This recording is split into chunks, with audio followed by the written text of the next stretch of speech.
the ratios are changing like 600, 2,000 times compared to where they were across that month. And to assume that that's not going to have behavioral effects to me is just crazy. So women who are on hormonal birth control are feeling great about themselves and competitive, or it could be that they're at the sort of basement, right? There's so much more flexibility in terms of what femininity looks like than what masculinity looks like. And I think it's very easy for women to not realize that.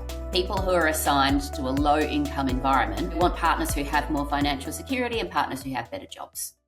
Welcome to the XX Lab, where we explore the science and stories that matter to you. Today's guest is someone I've been wanting to talk to since I started this podcast. Who is she? Dr. Khandis Blake.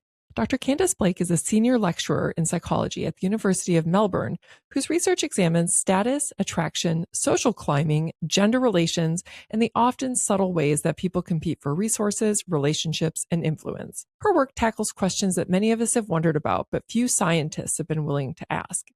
In our conversation today, we talk about how status and attractiveness shape our relationships.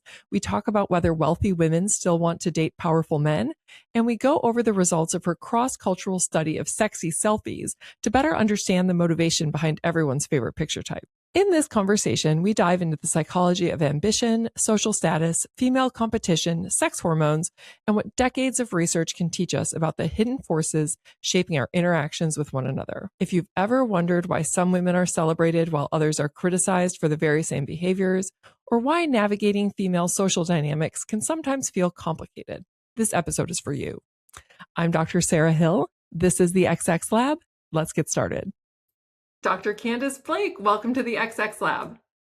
Thank you so much. I'm delighted to be here and chatting to you today. Yeah, I'm so excited to have you on because you have done so much interesting research and it's a lot of research that kind of touches on things that women experience in their everyday lives. And I want to just start out by talking about some of your research on competition. And I want to talk about competition because, I think that sometimes people think, competition, boxing match or competition bar fight. And they don't think about the fact, so and even within our field of research science, like there's a tendency to have researchers talk about competition as being this male pursuit, right? And that it's not something that females actually do. So is that true, right? Is it true that, that women are more communal and that competition is sort of gendered and that it's male? Or might there be a little more nuance in competition? Yes, let's start with the big questions. I love it. So look, you're absolutely right. I think basically we have a bit of a sexist view about what competition is. And if you think of competition like bar fights and wanting to be first in the running race, or I don't know, squashing all of your competitors to be number one, then people generally tend to stereotype that as male. And there are sex differences and things like communality and wanting to be agreeable and get along with everybody. And women do tend to be a bit more like that, but that doesn't mean that they don't compete. We just compete in ways that we might not be thinking is competition. But actually, when you look at the ways that females compete and that women compete, we are like fiercely competitive, just as competitive as men, if not more so, in certain domains. We just need to have a better understanding about what competition is. So you said that women sometimes compete for things where they don't even really recognize that they're competing. So like, what are some of these things that women are competing for where they don't even really recognize what's happening? And what does it look like? Yeah, so I'll give you some juicy kind of typical examples. Parents competing over their children, making sure that, people just subtly know that your little Johnny is going so well at reading and, is really doing excellent at emotion regulation or, all of those things parents talk about now. Sizes of wedding rings, indicators of attractiveness, beauty, having a luxe handbag, having on some sexy lipstick. All of this can be these more female-specific ways that women compete. And obviously that is not the only way women compete. I'm giving you some stereotypical examples. Not everyone cares about that kind of stuff. But, these are some common ways, common things that you'll see and you might not be thinking that that's competition. Yeah, and I think we see this all the time. I mean, I know I certainly did. And when my kids, especially when my kids were younger, it seemed like I encountered this a lot more frequently. Like when they were elementary school aged and like, nursery school, preschool aged, I feel like there was a lot more ferocity in that type of competition. I feel like it got a little bit chilled out once women got a little bit older. Like my kids are high school, college age now. And so we'll get to the hormonal pieces of competition, but I think that there's something potentially to that like when you're in these peak reproductive years, when your sex hormones are at their highest, that during these years you see more of this, fierce sort of competition, although most women wouldn't think of it as competition, right? For showing the really nice handbag or the really nice car, or talking about Johnny and his advanced reading scores. And so what are women competing for, right? So like, we don't really necessarily even know that we're doing it. But we do like to be the person who has the fanciest car in carpool lane. And we like to have the, nicest bag of the friends, or at least one of the nicest bags of all of our friends. We don't want to feel like we have the least nice stuff. Like, why are we doing this? Like, what are we trying to achieve with this? Yeah, so different ways of answering that question, why are we competing? I think that, I like to think of it in two ways. The most kind of close to home way is what we're competing for is status. We want to be, we want to be relative to our peers, because status is always relative, right, to your community. Relative to our peers, we want to be in those top echelons. We may not want everybody to know that we want that, because that doesn't always look good.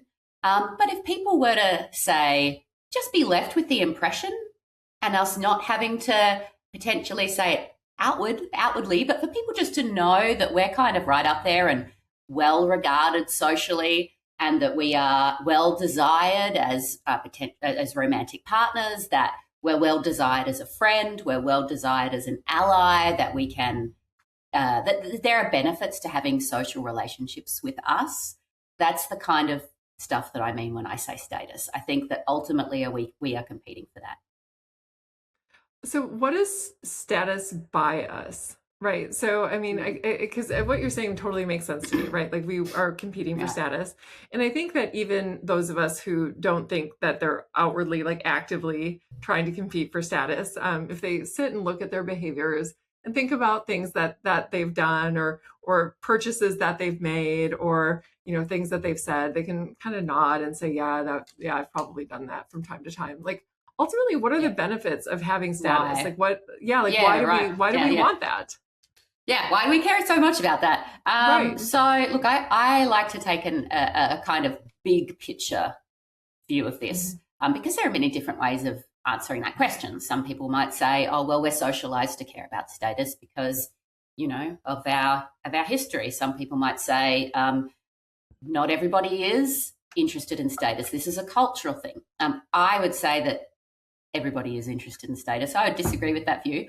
I do think, of course, that there are social drivers to status, but I like to take a big picture view, and that's a view that kind of looks at our evolutionary history and looks at the benefits of status, not just to women and men and humans, but to all animals, because social animals have status. It just looks a little different to how we're talking about it now. And status secures reproductive success. Basically, if you think about evolution like a game of leaving your genes in future generations, status is one of the things that we know is really important to making sure that happens. No, so is that as true for humans as it is for other species, do you think? Does research support the idea that that having status as a human, that this is going to lead to better outcomes in terms of reproduction or the success of children? As they do, and for example, one species I think about when I think about status and the benefits to offspring are hyenas. And I don't know if you know anything about hyena mating systems, but they're actually really fascinating. And status is transferred through the females, and really the females are very aggressive. Like, they're incredibly aggressive, and in part the reason that they're so aggressive is because their status transfers to their children.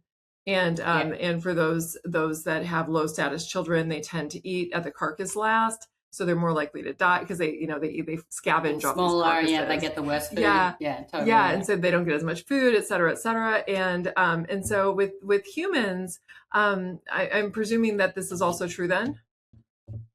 Yeah, so it depends on how you talk about status, right? So if I'm taking quite a broad view about status, and I mean not just kind of your position in a pecking order or in a hierarchy, which can be linked, in a lot of animal species is linked to dominance, right? So if you can literally physically, you're bigger, you can squash your competitors, then that's going to give you higher status. But if we think about status also in terms of your value as a romantic partner or as a sexual partner, your desirability as a sexual partner, your ability to produce offspring, your age, which is related to a bunch of those things, then those things are really important for reproductive success, I think, in a lot of species. Yeah, it's funny because one of the things I've always been interested in is this idea of female status hierarchies, because as noted, there's been so much research that's been conducted looking at the way that men compete for status and the benefits of status for men, right? And the benefits of status for men are largely believed to be access to women, right? Because we know that women tend to have a preference for powerful men, wealthy men, high status men. And so this is going to open all of these doors in terms of potential mating opportunities. But then when we look at women and men's preferences, we do know from much research that women's status per se isn't particularly attractive or unattractive to men, right? If you ask a man, like if you say like this woman is CEO of, this big company, this big public company, or this woman is, a fry cook at Brahms or like McDonald's, and then you show the photo and it's the same photo. If she's attractive, men are going to think that she's attractive in either condition. Yeah. Right. And there's been the high status might even count against her, depending on when the man is a CEO himself. He might not like the idea of, a CEO wife. Right.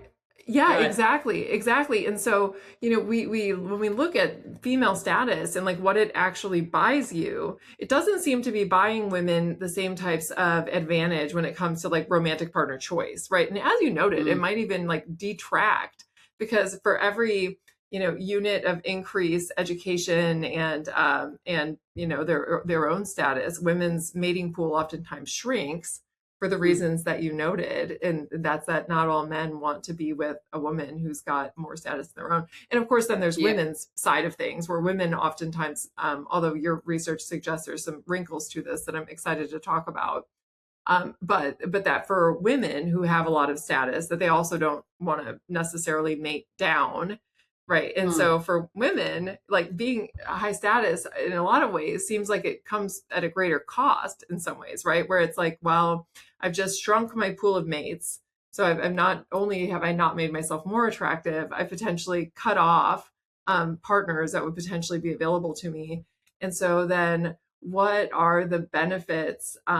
Like where did the benefits to women of having status come from? And this has been like the $10 million question that I've noodled on this for years. And in fact, early in my research career, when I first started graduate school way back in, 2001, this was one of the questions that was like most, it just like, it grabbed me in such a way. And I don't think that I ever came up with a really good answer to it. And so I'm just really curious, what specifically, like if you're sort of connecting the dots, like where to, you have women's status, like how is that buying them or their offspring a better position? Yeah, well, I suppose so two things. One is it comes back to that point you made about, what women's status hierarchies look like. So a woman CEO, for example, in a male hierarchy, being a CEO is going to be a high status position. In a female hierarchy, I think it's going to matter, of course. It's going to be higher status than being a fry cook. But it doesn't necessarily mean within a group of women that you are the top dog. I feel sexist now even saying that. Is there a better way? It doesn't mean that you're number one. I think that female status hierarchies have a lot to do with your web of relationships. your network of relationships, who feels obliged to respond if you call on them for help, whether they want to or not.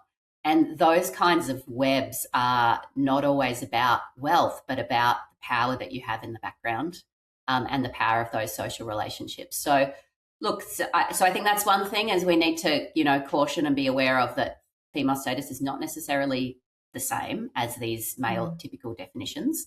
But nevertheless, I would take your point that, we have lots and lots of women around the world who are wanting to vie for top positions and money and wealth, and that's important to women in a lot of ways, just like it is important to men. So what's going on there? Well, I would think of two things. One is this idea of assortative mating. So we're more likely to mate with people that share similar traits to us. So being able to be part of those social circles, being able to have those conversations, being able to, earning that kind of money does get you entry to a certain social class. So it could be partly those effects.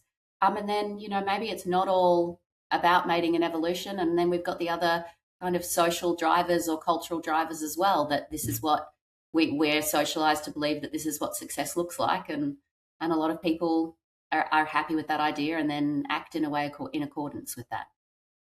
I think it's really interesting because I think you're right. I think that part of the problem, like for me, not being able to find the answer to that puzzle, to me, because that always just felt like such a puzzle, this idea of female status competition, but then like ultimately, what does it buy you?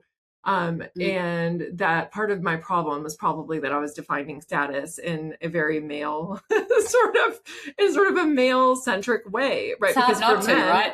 Yeah. Because when I think about status, I think about being a CEO, right? I don't think about, the first thing I think about that I don't think about is having an connected web of really close social relationships. And that might be something that is related to status, with women, in a much greater way than it is for men. And so maybe, if I sort of switch my definition, then it totally makes sense, right? That you have more status, you have these relationships with people who are going to be able to help you out when you need help, like whether it's with, if I'm thinking about this in the evolutionary context in which it evolved, times when you're going through food shortage, or when you need help caring for your children, that way you can be able to get better access to those really important qualities that do in fact help with survival and reproductive success. And it's interesting you say that. So I think for me, when I think about female status within female hierarchies, what I think about is who can I tell to look after my kids, basically, and not even like in a they like me way, but in that hierarchy, who can I be like? Let's think village. Think of a stereotypical village life. Who can I be like? You, off you go, look after them. I've got to go do this other thing. Who's going to give me resources? Who can I dominate in a sense, or maybe through prestige and goodwill? But who can I call on?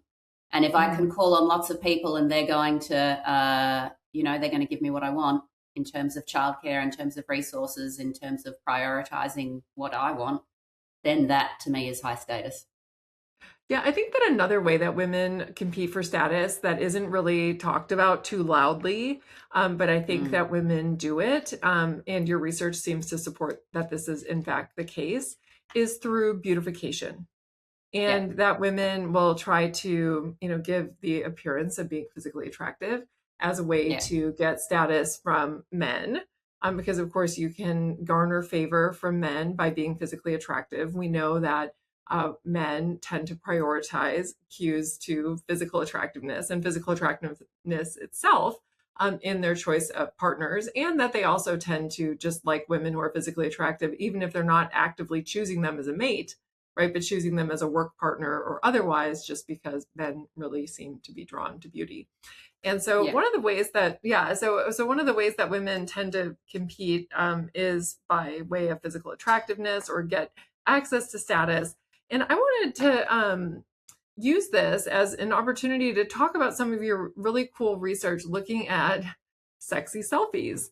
And just looking at the way that women, we hear oftentimes about sexualization of women, right? And we think about sexualization of women as being something that men are doing to women, right? They're sort of the male gaze is creating this platform where women feel like they have to, look a certain way. But in the case of sexy selfies, women are actually self-sexualizing, right? They're making the decision to sort of turn a sexy lens on themselves. And I want to understand a little bit better what's going on there psychologically. And I want to ask you about your paper that you published back in, I think it was 2018. And you looked at, in my notes here, it says 68,000 sexy selfies from women in 113 countries around the world, right? So this is a lot of selfies that you guys went through. And I want to know, after going through 68,000 selfies from around the world. I mean, most of them are from the Kardashians, just obviously those 68,000. 65,000 of the 68,000 selfies. But the other 3,000 were real people. That's total random sample, right? So who had the sexiest selfies? And why? Yeah, right. Yeah. So just to make sure I'm not misleading people, they weren't all from the Kardashians. That was just a joke. But yeah, so, where is this happening more? You've probably seen it everywhere. Millions of women are doing it, primping, preening, pouting in front of their phone cameras, posting these sexy pics online. And we found, we looked at a couple of things. We looked at what's going to drive this behavior. And you mentioned the male gaze, and the most common view of these behaviors is, as you said, this is something that men do to women. This is something that when women do it, they're doing it because society forces them to do it. They're doing it because they live in a gender unequal world where women aren't allowed to have value for their own right. They have value because of what they bring to men, which is their sexiness, basically. So that's kind of the dominant view. And that view would predict that sexy selfies are going to happen more in places that are gender unequal.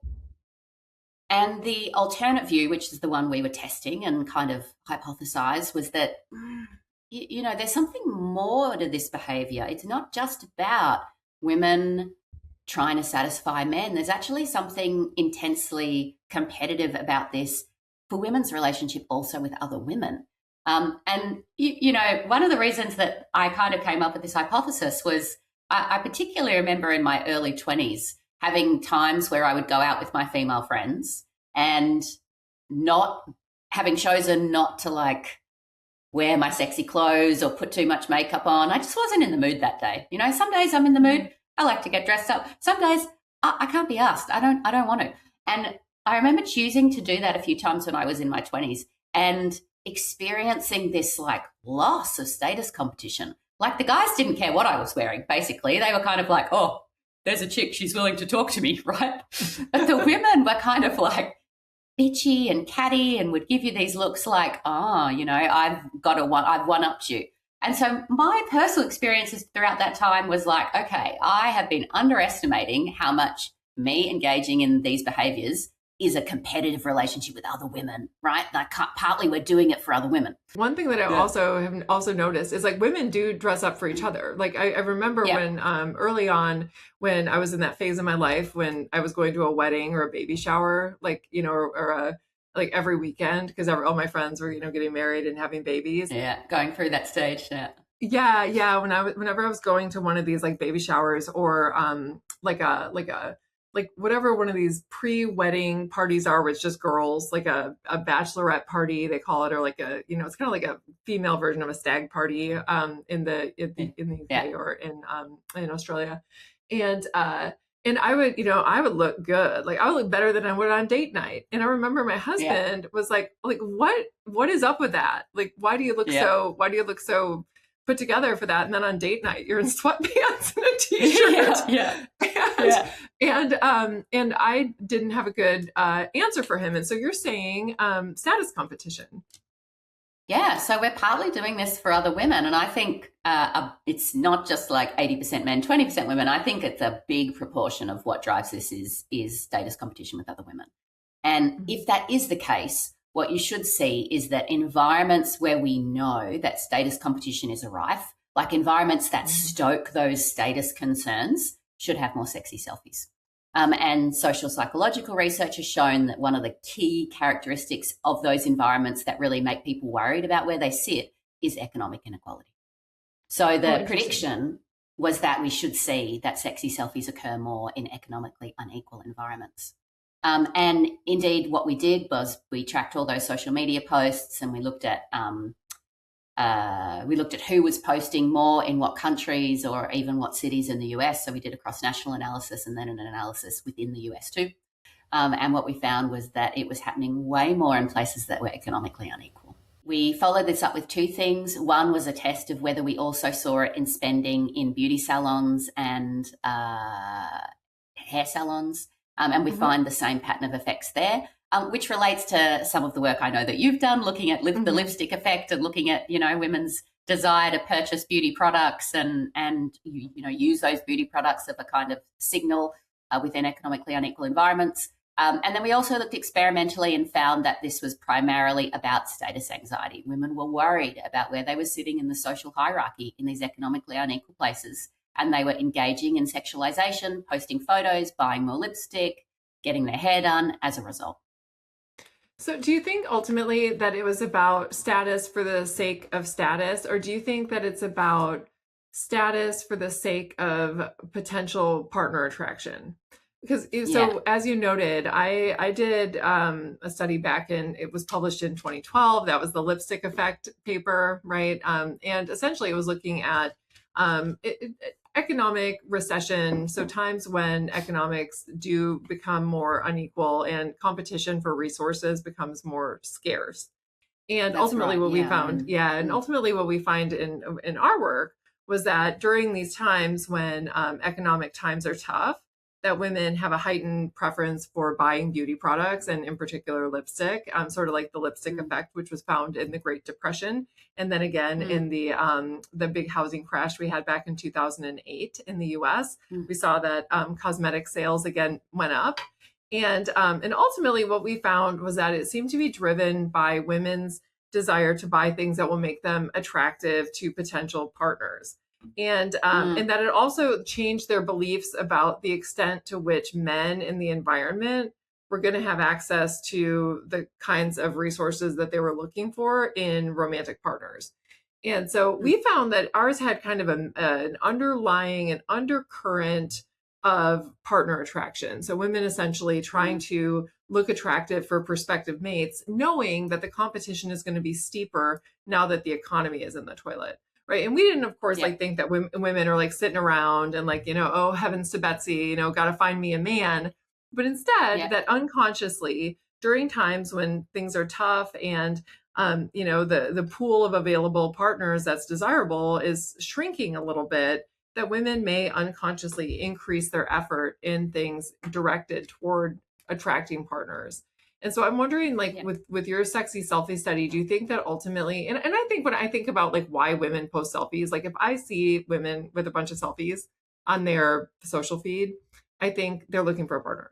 Is my gut reaction is that I think oh, this person must be looking for a mate. Do you think that there's ultimately and again, unconsciously, of course, I don't think that most women think heavens to Betsy, need to find me a man. I think that we've kind of evolved way past that as societally as a gender. But I do think that unconsciously there's some processes there where when things get competitive for partners that we may be kind of drawn to these kinds of behaviors.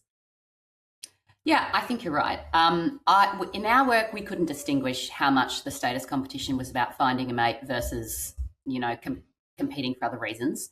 I think the finding a mate is an important part of it.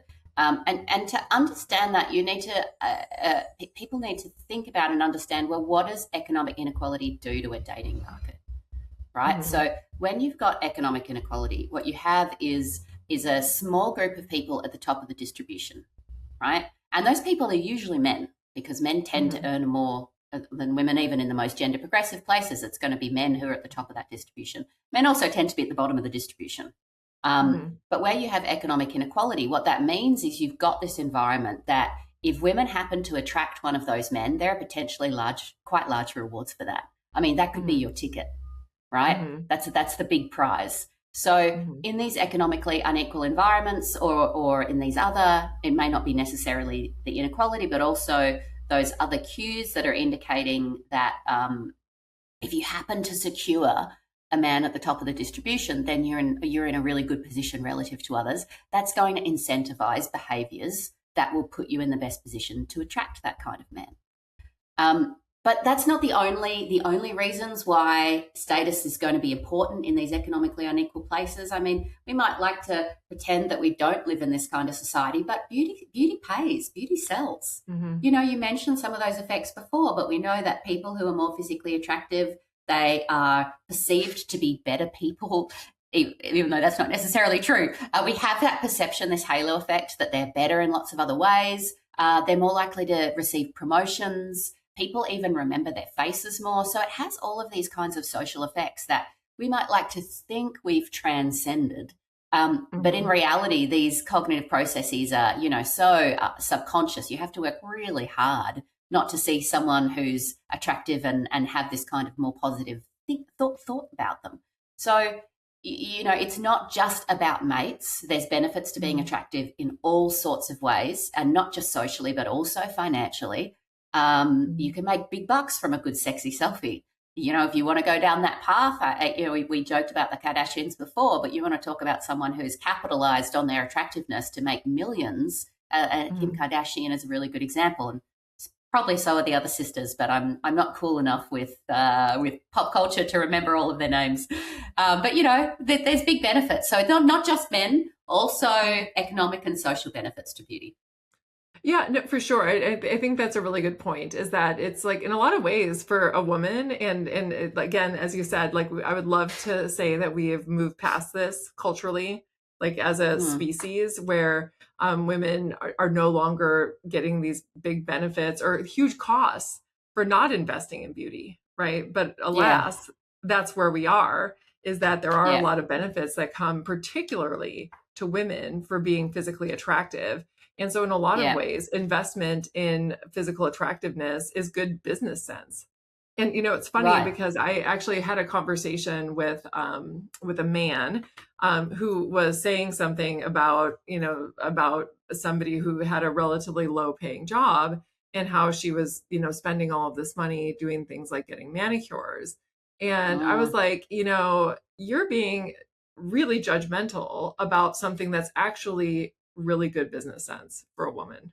Because if you're a woman, like one of the best things, sadly, and again, I didn't make the rules in the world, folks. So, don't throw tomatoes at me for this one. But the rules in the world are such that women do get benefits from physical attractiveness, and investment in beauty is oftentimes, whether we like it or not, something that's rewarded for women.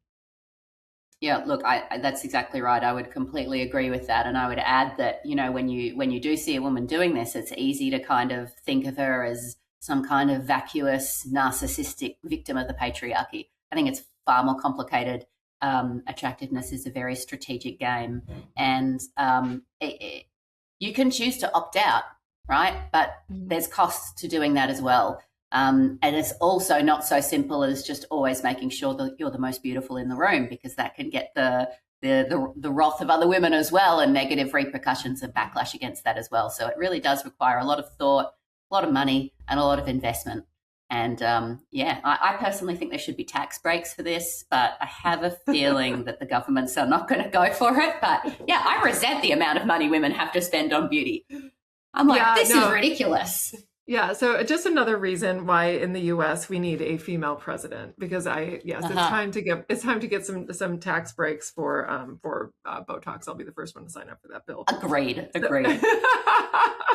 So you have a new paper that just came out that I'm really excited to talk to you about, and it suggests that changing economic times, and we're living in these changing economic times, because the changing economic times I'm talking about is the times where women have increased access to resources or money of their own, right? So through most of human history, women were incredibly dependent on men for resources, and protection. I mean, those were kind of the two big things, because women are the ones who bear the cost of reproduction. So women are the ones who are pregnant, and they're the ones who care for young babies, and they have to lactate, and they're all of these things. And during those times, for most of history, that meant that a woman was kind of out of commission for a while. Like, she wouldn't be able to go and, get access to food, and she wouldn't be able to run away from a tiger or a bear because she's, cumbersome, as you are when you're largely pregnant. And, so most of our history as a species was spent dependent on men for protection and provisioning. We are now at a time when women are going to college at higher rates than men. Women are graduating from college at higher rates than men. Women are entering the workforce in larger numbers than are men. Women are going into graduate programs at a greater extent than men, medical school, law school, business school. I mean, it's just like women are starting to kind of take over the world when it comes to jobs and financial security. So what does this do to our partner choices? Because for a very long time, within the field of evolutionary psychology, which you and I both publish in and consider to be one of our intellectual homes, there's been a lot of research for a very long time now that finds that women have a heightened preference for partners who have at least as much education, wealth, and social status as they have themselves. In other words, that women are hypergamous. And it's been argued that women have this preference because we've inherited it from our successful female ancestors, right, who would have benefited from having a desire for partners who have access to all of these things, because it would have helped with provisioning of offspring. Because again, throughout most of our history, women wouldn't have been able to go out and get all of the resources necessary for survival when they were very pregnant and caring for children and soon after childbirth, et cetera. And so this actually provided women with a real advantage. And you have some new research that is really kind of pushing on the boundaries of this a little bit and asking the question about the extent to which women's preference for partners with more resource, more education, more status might be flexible depending on a woman's own access to resources. And I want you to tell us a little bit about this research and whether it's telling us, like, do successful women still want successful men? Yes, great. Yeah, so this was a paper that we just published this year. This was led by my graduate student, Mac and Murphy. And it was a really exciting paper. And basically, it was a big experiment. So we got about 600 people, men and women. They were from a range of countries, and they were randomly assigned to an online society. But what we didn't tell them was that there were different versions of the online society. And in each version, the amount of money that men earned compared to women changed. So in some societies, men and women earn about the same. In other societies, men earn a little bit more, or next one, a lot more than women. And then in other societies, we were able to do the reverse. So women earn a little bit more or a lot more than men. Basically, what we were doing was manipulating the gender pay gap. And what we wanted to see was that if people's ideal preferences for what they wanted in a romantic partner changed depending on the gender pay gap in their society. And we measured their preferences for an ideal partner in a bunch of different ways. You know, we looked systematically at how people had done this in the literature and looked at things like, essentially, do you want a partner who's attractive, who's young, who's old, who's rich? Does it not matter? So we could understand, you know, does the economic kind of background of your society shift your preferences for a rich and successful partner?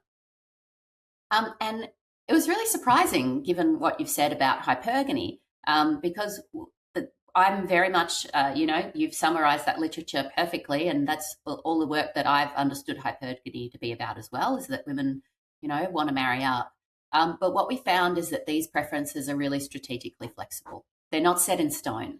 So in general, poorer people want richer partners. So no big surprises there. Regardless of gender, people who are assigned to a low-income environment want more financial security, and they want partners who have more financial security and partners who have better jobs. Is that true for men and women? So men who don't have a lot of money? Oh, interesting. But were they making any trade-offs? Was it just like, because I think that if I don't have money, I mean, I'm always going to say, well, yeah, of course I want somebody who's got money. But are they having to make trade-offs between the extent to which they're prioritizing wealth versus other things that we know that men tend to prioritize, like physical attractiveness?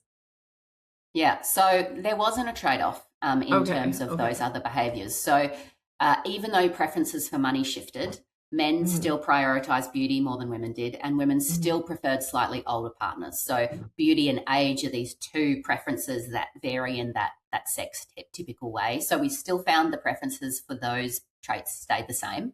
It was just the preferences for traits that are indicative of your partner being able to earn a lot of money. When women were the primary breadwinners, their insistence on needing to marry up just vanishes. But when men are doing worse off compared to women, they then are wanting to marry up. So it's like both sexes are wanting to do this when it is sensible from a financial perspective. Now, do you think that that is in any way an artifact of the experimental design where you're not, because you didn't, people aren't making trade-offs, right? You're just telling them that like either you don't have a lot of money or you do have a lot of money. And in here, to what extent do you want these types of qualities? And they're not having to like pick, attractiveness or which in the real world you do, right? In the real world in the real world you do. And so I wonder, do you think that could have potentially influenced the results, and like potentially, and the reason I asked this is, and I think it was a beautifully done study. What I really loved about it was that you were experimentally manipulating resource access, right? And that's something that most of the research that's been done looking at partner preferences, particularly with respect to income when you're looking at how much your own income influences your preferences for others. Most of that research has been cross-sectional. And so I really appreciated that it was experimental. So I think it was a really excellent study. But I do wonder, as I was reading it, it seems so inconsistent with experiences of people that I know who are in the mating market right now, where there's women, who are kind of following the beat of the drum that the evolutionary psychologists are out there, playing, which is this idea that, women have a heightened preference for partners who have ambition, industriousness, access to resources, and that if they have those things themselves, that they continue to have a preference for that, with some research even finding that there's a positive relationship with that, right? Where women who have access to resources and have a high education actually have an even greater preference for these in their mates. And I know a lot of women who are very educated who are struggling in the dating market right now, particularly because they're having a hard time finding these men, because they have these degrees and they've got these really great jobs, and they're hoping that they're going to find a partner that is at least as successful as themselves, and they're having challenges with that. And there is a lot of research when you look at the marriage rates. I mean, marriage rates are down pretty significantly. And there's a lot more, in particular, single women. And in fact, there's a really great book by Rebecca Tracer. It's called All the Single Ladies, which is I love the title. And I'll have to check that out. It's a really great book.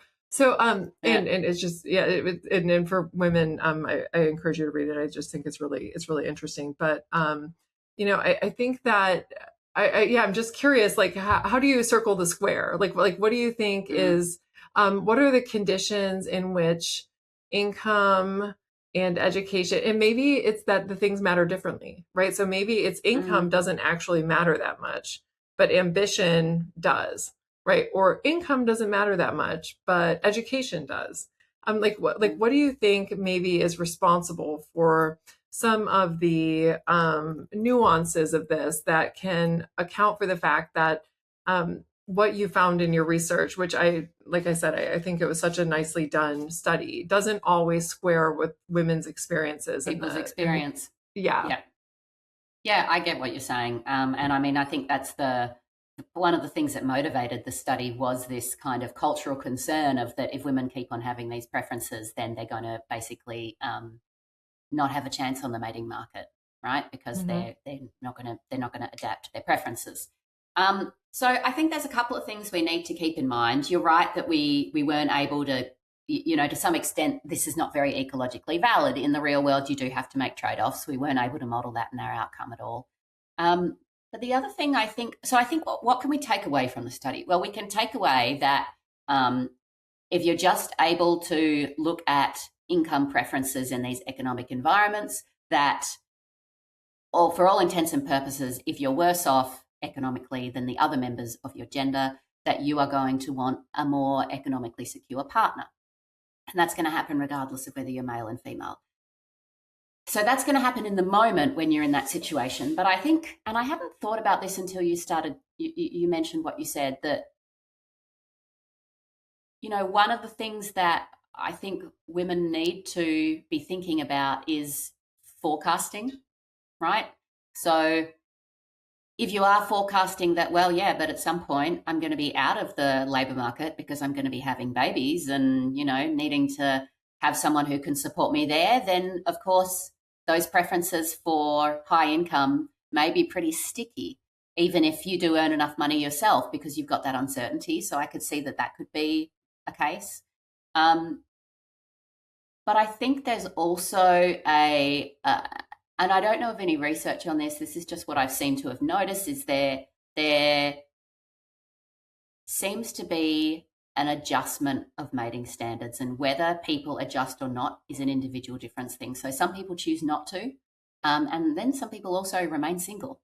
And some people try to get what they want for years and years and years, and then potentially a biological clock or some other internal clock starts ticking and they go, right, I'm going to need to adjust my standards here because I've been trying to seek a partner that has XYZ for the last 10 years and it's not working out. So which of these things really matter, and which am I going to hold on to and which aren't I going to hold on to? And that kind of adjustment, I think, is an important part of what's going on here in terms of our mating psychology. It's really interesting because I think that there's really something to this idea of child having and caring, where women who do not want to have children, I'm wondering whether or not these preferences are whether these women are more willing to make more the flexible. Adjustments. Yeah, more flexible with their mate preferences. Just simply because the thing that I often hear, and as you were speaking, it was reminding me of this from women, especially high earning women who are feeling that they want to find somebody who's got at least as much education and earning capacity as they have themselves, is about children. And if they want to take time off when they have a child and spend some time, focusing on childcare before going back into the workplace, that they want to be able to feel like they have that choice. And that, absolutely. and so I do think that continues to be a motivation for women who want to have children, where I think a lot of us, I know I was very much this way before I had my children. I didn't know the extent to which I was going to feel pulled at home. I didn't know, because you don't know. It's right. like before you have a baby, you have no idea what you're going to be. Because I never thought, I'm not somebody who loves to play with Play-Doh and blowing bubbles. I never had these, ideas of myself, these romantic visions of myself making, little bento boxes with, themed lunches and all of that. That's not really my Another thing. form of female competition, by the way. Yeah, no, 100%. Lunchboxes, but... Yeah, no, 100%. The lunchbox competition is steep. Man, I Instagrammed that one day. I was like, what is this whole world? You can lose hours looking at these perfect lunchboxes. No, I know. No, that's a real thing. That's a real thing. That and the car seats and the strollers and there's so much that happens with female competition when you have young children. And yes, the lunch thing is a real thing. And I never imagined myself cutting out, stars out of cheese or whatever. But I did know that I didn't know how I was going to respond to motherhood. And I did know that I wanted to have if I decided that I wanted to, for example, take 6 months off or take a year off, because here in the US, of course, we don't have the opportunity to take 6 months off. Yeah. And so I did want to at least feel like I wouldn't be living in a box on the street if I decided I wanted to take 6 months off or a year off to do the parenting thing before returning to work. And I do think that I do think I'm probably not alone in that. And I think that probably influences it, particularly for women who want families, to still continue to have that heightened preference, because in some ways the world is like, it's both very different from what it was for our distant ancestors, right? But then in a lot of ways it's still the same, It's the where same. Yeah. because we're the ones who have the babies and the lactating and and so on and so forth. And I want to ask you about hormones and competition, because our conversation, we're talking about the competition that goes on with mothers of young children, and the lunchbox and the monogram backpacks and the whole thing. And I've been there, and I'm glad that my children are older now, because as I noted, like, I really think it chills out as you get older. And this reminds me of, you have this really lovely body of research looking at the relationship between women's sex hormones and competition. And, when I think about the difference between the amount of competition that goes on between like elementary school moms, and then, high school, college age moms, it's very different things. And one thing is like, you're not after your kids are in high school, you already know all of these people. So you're not like having to make a big splash on the scene with your really, nicely monogrammed backpack and really complicated lunch. But at the same time, but I also think there might be something with age, that as women's sex hormones begin to decline, that the need to feel competitive with other women may wane and it may decrease. And I want you to, I'm wondering if you can, one, weigh in on my crazy hypothesis about differences in competition among moms, or what me and my friend Christina Durante call mom petition. And then also kind of tie this into what you know about women's sex hormones and the way that they influence competition. Yes. So, I love this kind of body of work and these investigations. It's, I think we just need to know a lot more about women's menstrual cycles and their fertility in general and how that influences them. But as you said, I've done a bunch of studies looking at how fertility influences competition in women. And these have largely used a citizen science project that I run called the Daily Cycle Diary.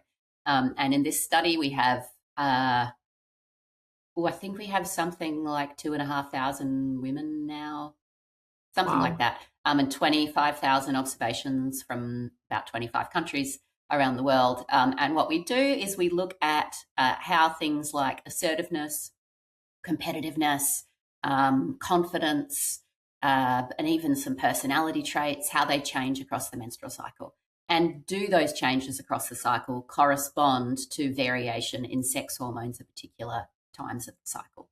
So, for example, when you ovulate around mid-cycle, we know that your estradiol is high and your progesterone is low. Estradiol and progesterone are these two sex hormones which are, really governed by the cycle and really important to reproduction.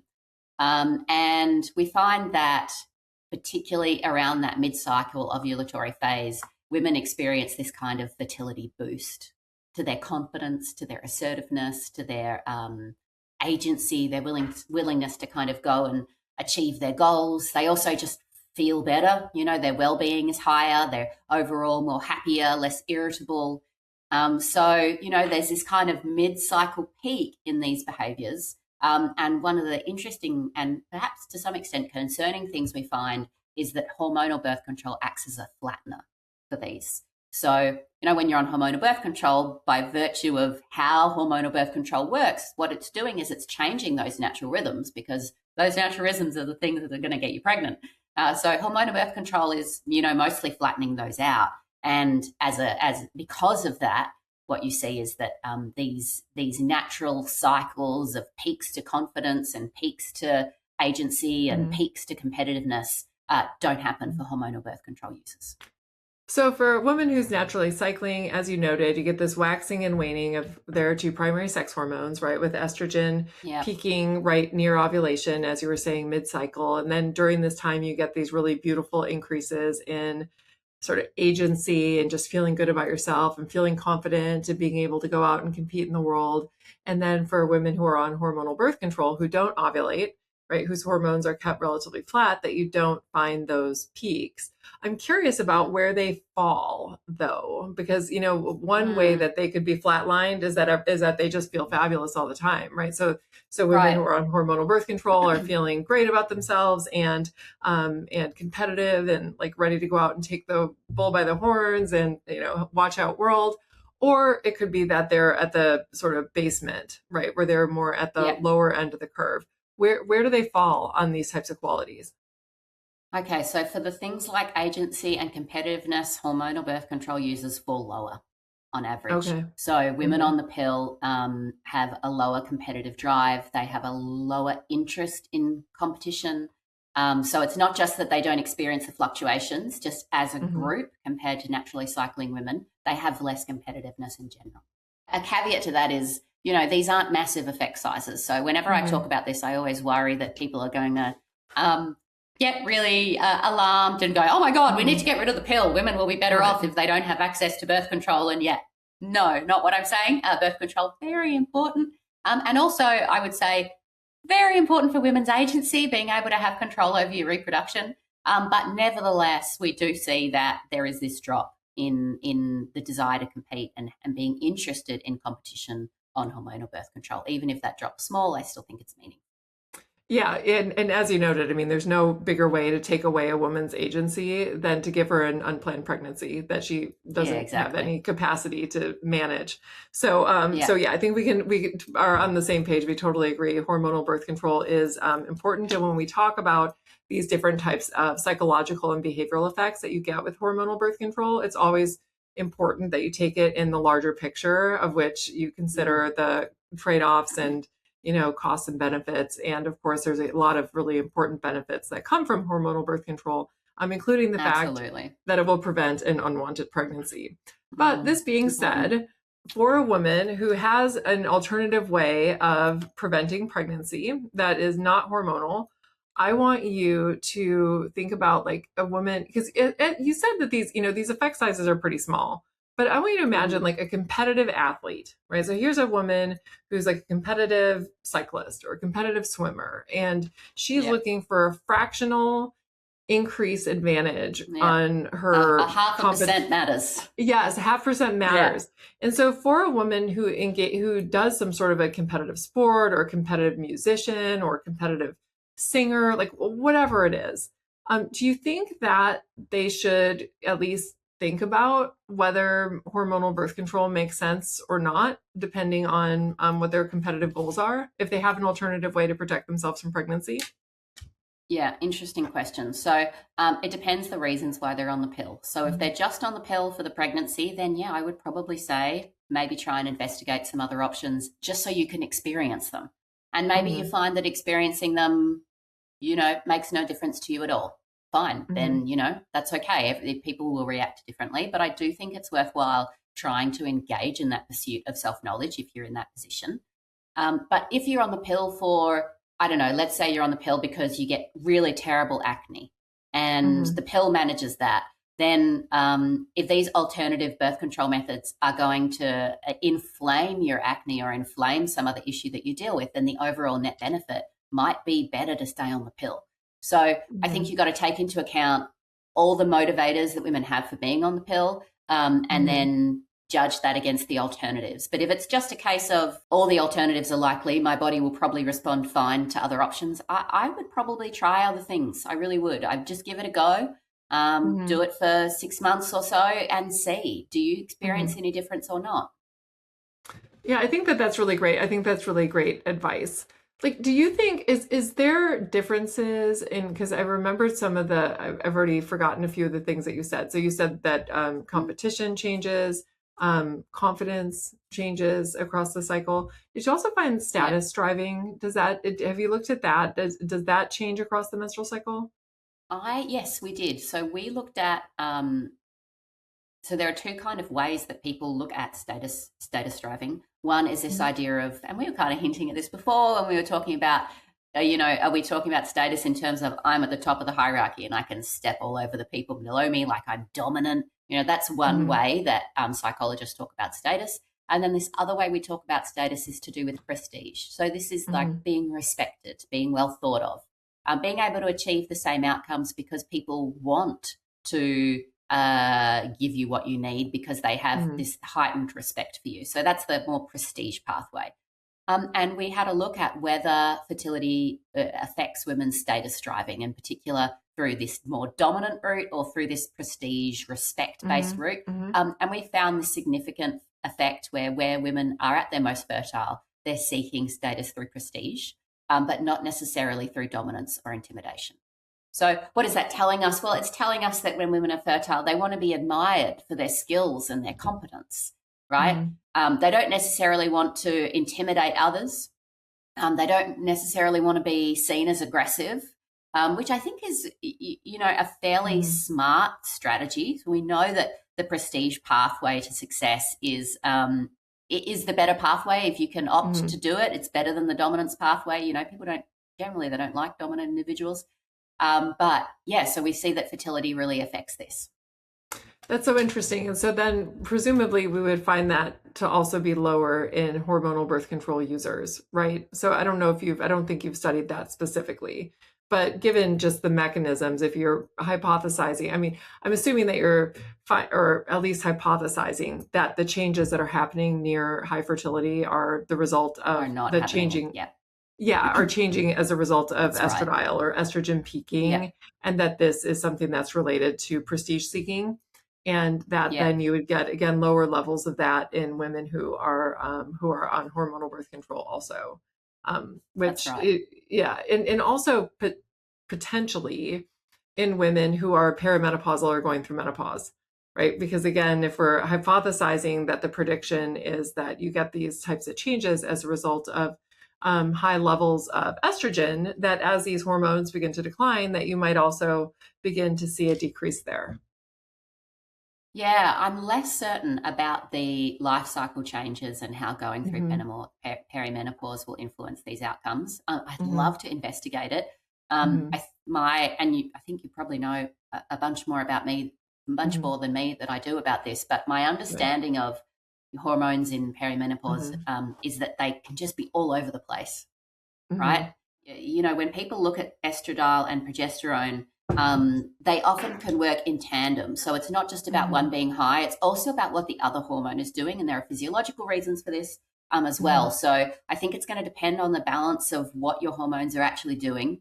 I think the degree of change or reactivity could also be relevant. So if your hormones are changing quite dramatically, cycle to cycle, or even day to day, there's spikes, there's drops, there's spikes, there's drops. If you're going through that kind of pattern, I think that's going to be relevant as well. So perimenopause question, I think that's a really worthwhile question. It's one that I would find hard to speculate on. Yeah, the reason I was asking is my intuition is that, especially when estrogen levels begin to decline, that you begin to see decreases in female sort of competition and this sort of status striving. And I would predict this just based on the lower levels of estrogen, but then it also is consistent with my own experiences in seeing like the effect of age on these types of behaviors in, like the PTA meetings at an elementary school are a lot more intense than the PTA meetings at the high school, right? And it's not because the kids have different needs, because high school students are just as needy as elementary school students. And in some ways they're more needy because they're just a disaster. They have all these hormones and no frontal lobes, and it's just a mess.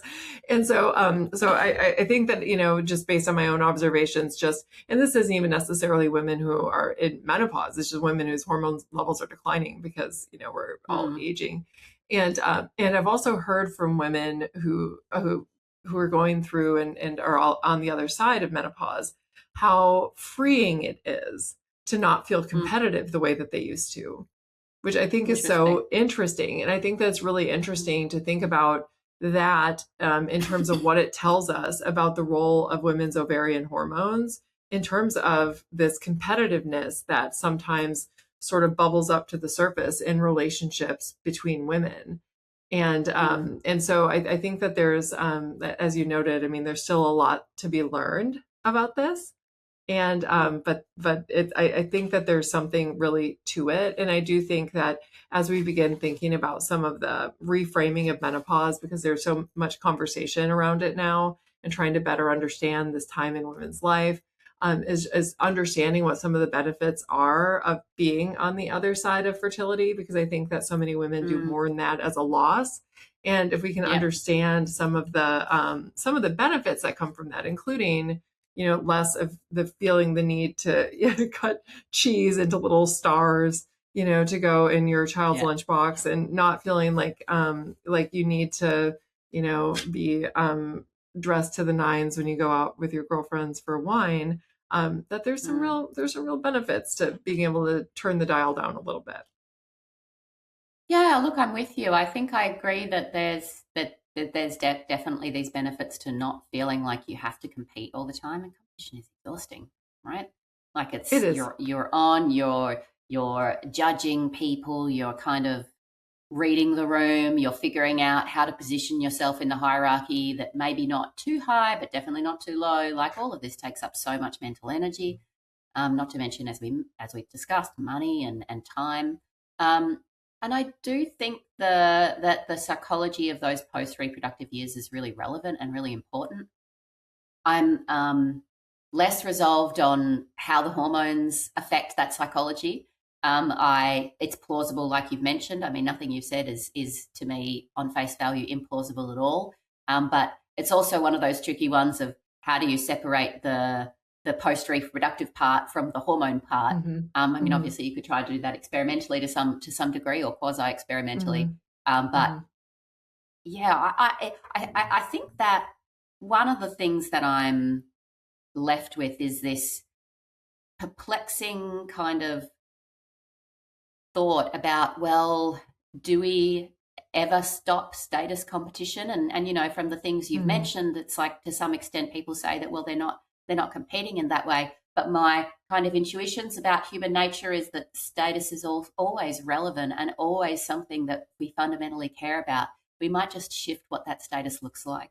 Like, maybe we feel more comfortable now with our position in the hierarchy in terms of our children, or in terms of those ways that we used to compete previously when that status hierarchy was uncertain. Maybe that hierarchy is more stable now, and we are instead competing in other ways. I'm not sure, but yeah, someone should find out. I love that. I love that idea, and it certainly resonates with my own experiences dealing, when I think about older people, so people who are well past menopause. There does seem to be some kind of competition that's going on between what's happening with their grandchildren. And I think that so it could just be that, it's just competition wrapped up in it's just wrapped up in a new outfit. As we close our time here, I'm going to ask you just sort of some short and sweet questions where you can just give me your kind of rapid fire answers. Right. The first is what finding from your own research has been most surprising to you?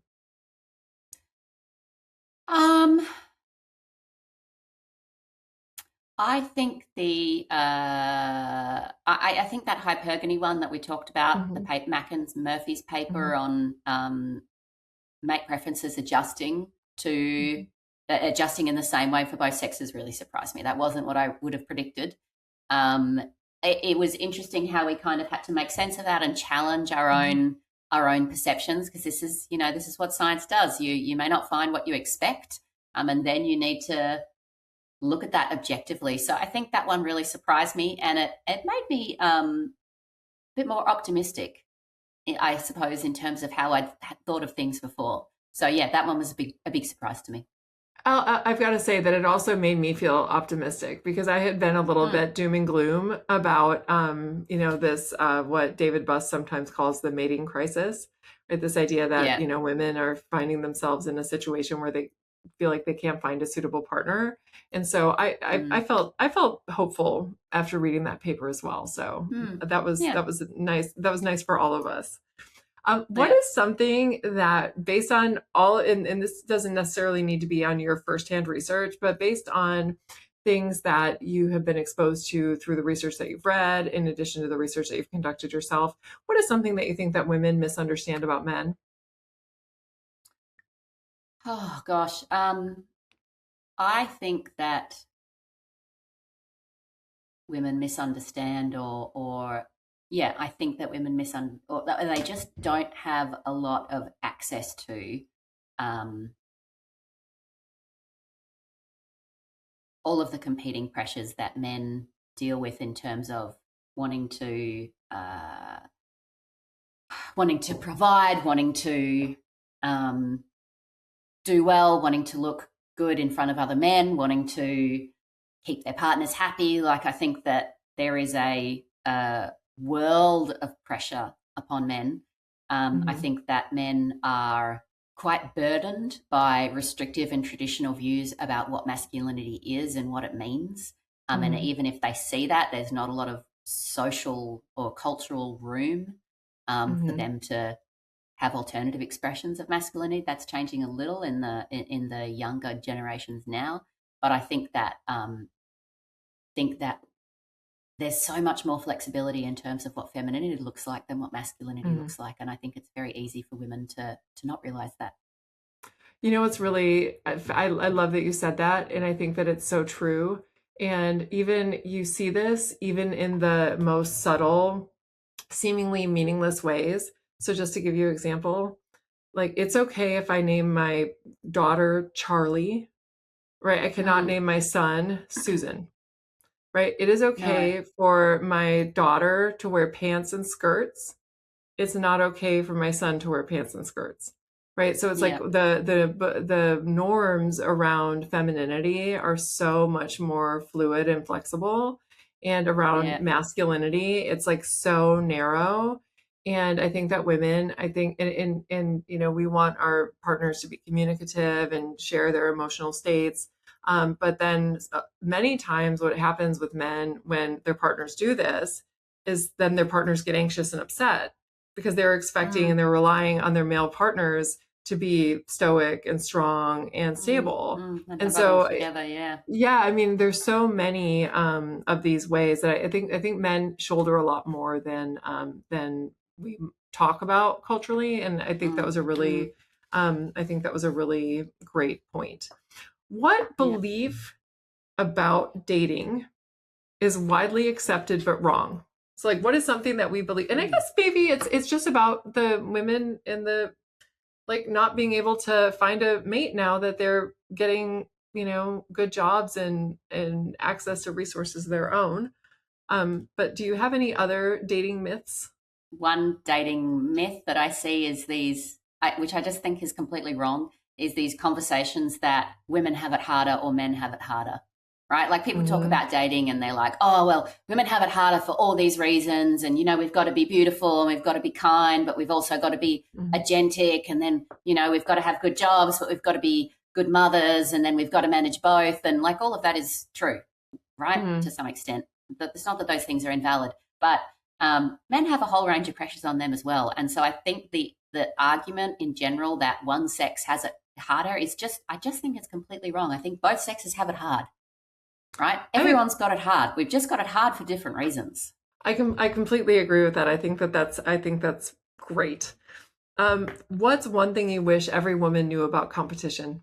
Well, I wish that they knew that the menstrual cycle affects their competition. Yeah, I really do. And I would want them to get attuned to their own body and to think about how their menstrual cycle is affecting them, not just in terms of competition, but in general.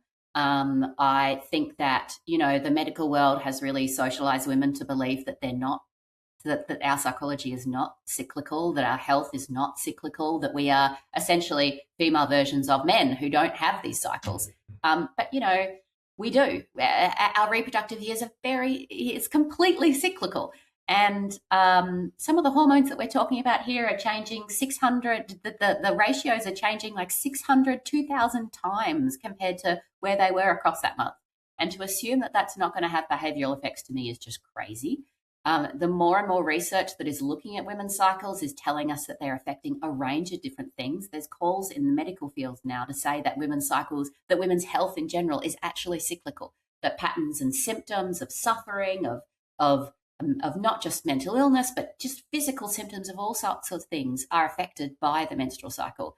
And I think women, I think we would be in a better position if we knew that, if we understood that, if we were investing in that, and if women were able to try to understand the cyclical nature of their bodies and their psychology, rather than assuming cyclical meant somehow weaker or less able or wrong.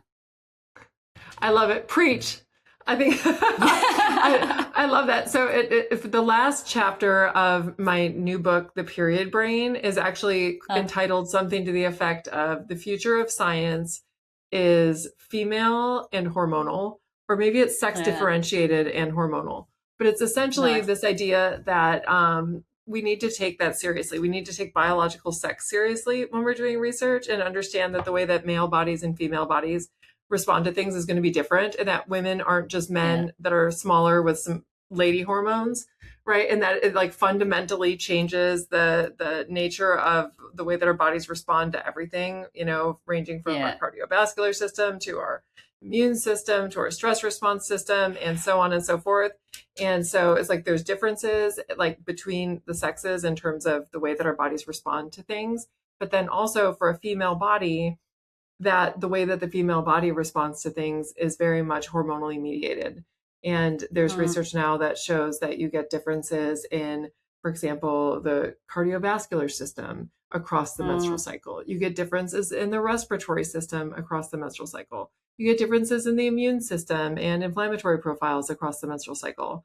And so the way that science has been done historically has been just to ignore women's hormones and just try to control for them, instead of actually studying them and study how, for example, women's bodies might respond differently to surgery and vaccines, depending on where they are in the menstrual cycle. But ultimately, that's where we need to go.